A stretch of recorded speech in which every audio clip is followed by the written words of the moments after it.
নিঃস্ব অবস্থায় কি দোয়া করতে পারেন একজন মানুষ, এই দোয়াটা শিখে নেন, ইনশাআল্লাহ আপনার জীবনের সমস্ত সংকট কেটে যাবে ইনশাআল্লাহ। আমি নিজেও ওই দোয়াটা বেশি বেশি করার চেষ্টা করি।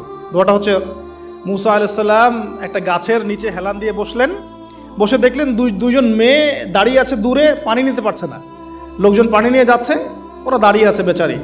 মুসা আলাইহিস সালাম গিয়ে বললেন, কি সমস্যা আপনাদের? এটা নিয়ে আপনারা আবার মেয়েদের সাথে কথা বলার চেষ্টা করেন না, ঠিক আছে? তো মাহারাম গায়রা মাহারাম মেনে চলে। তারা বললেন যে আমাদের বাবা অনেক বৃদ্ধ মানুষ, আমরা পানি নিতে পারি না যতক্ষণ না আমাদের কম পানি নিয়ে চলে যায়। মুসা আলাইহিস সালাম তো একটু বললাম না, ফিজিক্যালি খুব স্ট্রং ছিলেন, থাকে না বডি বিল্ডার, সামনে গিয়ে কথা বলে সরব পানি নিতে দাও, তখন মানুষ একটু মূল্যায়ন করে না। তো মুসা আলাইহিস সালাম এভাবে পানি নিয়ে দিলেন এবং বাছুরদেরকে পানি পান করালেন, করিয়ে গাছের নিচে এসে বসে আছেন। বসে বসে তিনি দোয়া করছেন, এই যে দোয়াটা তিনি দোয়া করছেন, রব্বি, একটা নেক কাজ করলেন, নেক কাজ করলেন না, মানুষের উপকার করলেন, নেক কাজ করে এসে গাছের নিচে বসে দোয়া করছেন, আল্লাহ এখানে তো আমার খাবার পানি বাসস্থান কিছুই নাই, আমি কি করব?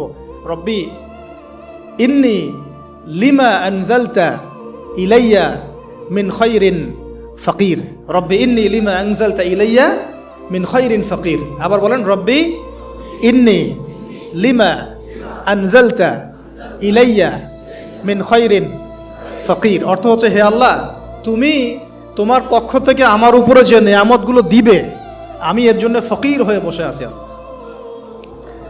অর্থ বুঝে পড়বেন ভাই, নামাজ রোজা হজ জাকাত যাই করেন আল্লাহর ওয়াস্তে অর্থ বুঝে পড়বেন।